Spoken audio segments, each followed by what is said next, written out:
good evening. My name is Sierra Bennett. I'm in Professor Matthias's Introduction to Communication Studies course at UNF. And this is my theories and application presentation in regards to the papers that we wrote as our final presentation of the course. So the the theories that I chose to focus on were the theories of cognitive dissonance, the spiral of silence, and groupthink. And what I noticed about cognitive dissonance, I was fascinated with it.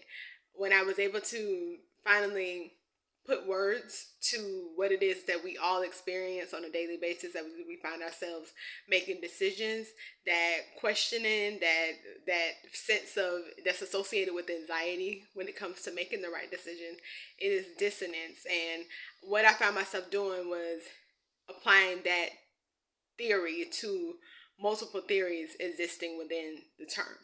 So the theme that I chose to focus on was internal conflict dialogue, and that was based on it. While it is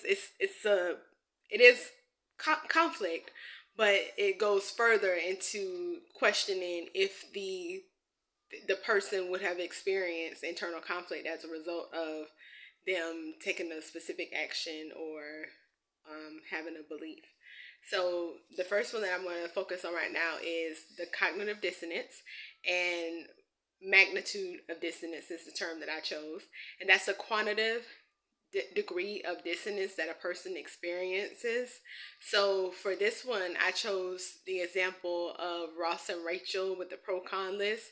Ross was unsure if he wanted to be in a relationship with Julie, that he was currently in a relationship with, or if he wanted to pursue a new relationship with Rachel.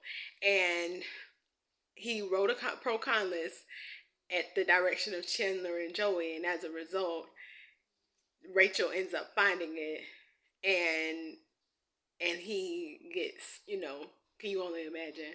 But basically, Ross wrote this list out to to express the dissonance that he was feeling, and he did so in a quantitative way by doing a pro con list, which is actually a common way of dealing with dissonance. And so the next one that I chose was importance, and this was I thought about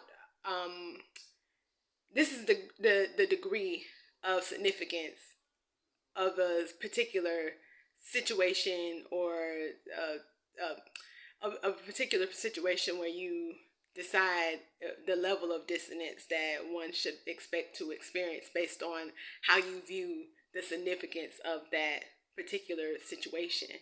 So in this one, I chose Coming to America, where Akeem did a coin toss to decide if he wanted to go to Tails, Los Angeles, or Heads, New York, and ultimately picked going to New York. But it showed that either way, for him to rely on a coin toss to make the final decision of where he goes to pick his bride, it shows that where he was going was not that important as to what he was on the mission to do, and that was to find his bride. So that's why I chose that one. And then rationale, the reasoning employed to explain why an inconsistency exists within the cognitive dissonance theory. And for this one, I chose Anne Boleyn and Henry VIII. So Henry VIII, when Anne Boleyn was on trial, he did not attend any of her trials, and any of them at all. And he claimed it was because he did not want to be humiliated.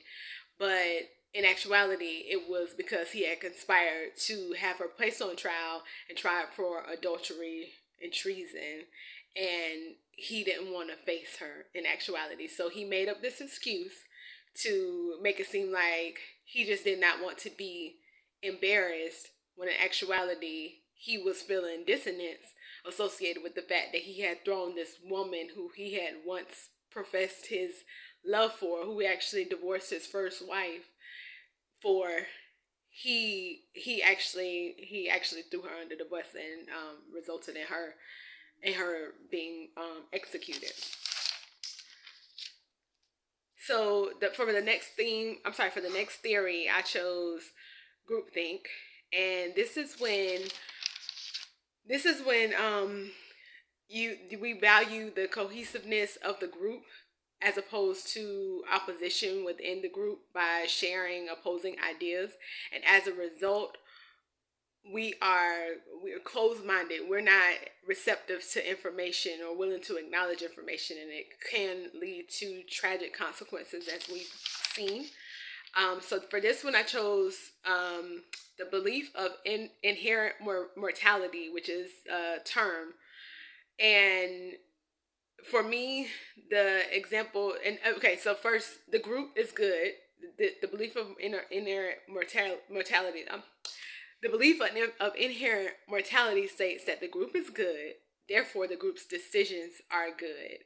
So when you think about this, you think of holier than thou. You think of just a godliness, a superiority that reflects godliness that is inaccurate, because we all know that we're all human. So for this one, I chose the Titanic, and the quote, God himself could not sink this ship.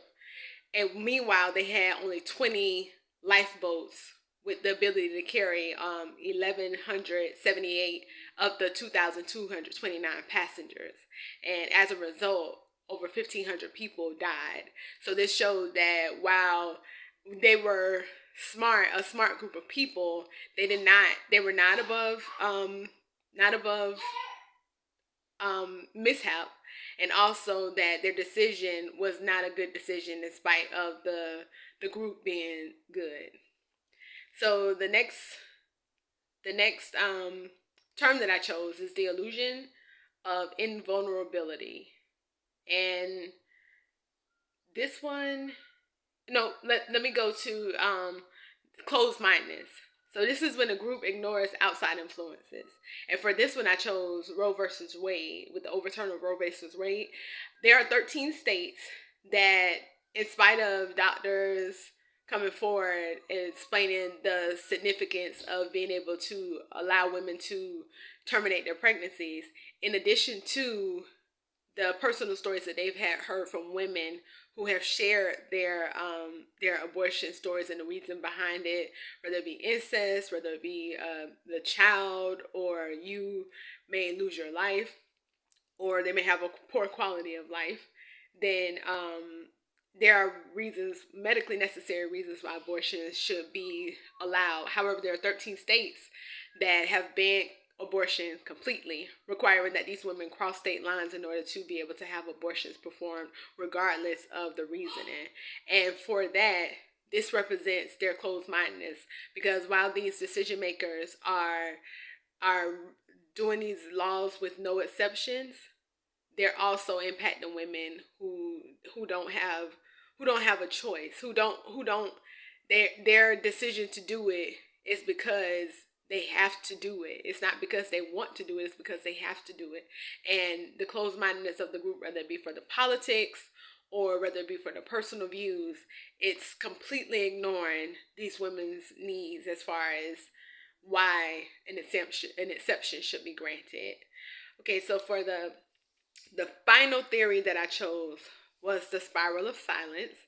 And this is when the media influence, it it hovers public opinion, and as a result, those who have an opposing view, you will essentially be quiet until you hear the response of others in order to avoid isolation. So for this one, I chose public opinion, and this is the collective opinion of most of the public in the situation. And for this one, I chose the O.J. Simpson trial. We saw everything that was going on with the O.J. Simpson trial, and a lot of people, they thought O.J. was guilty, and a lot of people in the black community in particular, they thought that O.J. was innocent. But there were plenty of people in the black community that also thought OJ was innocent. I'm sorry, they thought OJ was guilty. But the challenge that existed is that they could not talk about that with their black friends, because they would end up being or feeling isolated. So they had to wait until they were confined in the privacy of their own homes, or they had to just not say anything at all because they had opposing beliefs. So that would be the example of spiral of silence. And then also I chose hardcore. And this is the minority group that chooses to stand up against they choose to stand up and be a voice in spite of what may happen. So instead of being silenced, where the spiral of silence tries to silence a person out of their beliefs and keep the minority as a minority, the quiet minority, the hardcore, they don't care about that. They're willing to do whatever it takes to be heard. And for this example, I chose the civil rights movement. I chose the fact that while the segregation laws were in place, these Rosa Parks was the catalyst, and it ended up being Martin Luther King as the face of the civil rights movement. And it was all to basically say we are here and we deserve our rights, just like you deserve your rights. I deserve my rights too. So they did not, and they knew what they were up against. They knew that it was death.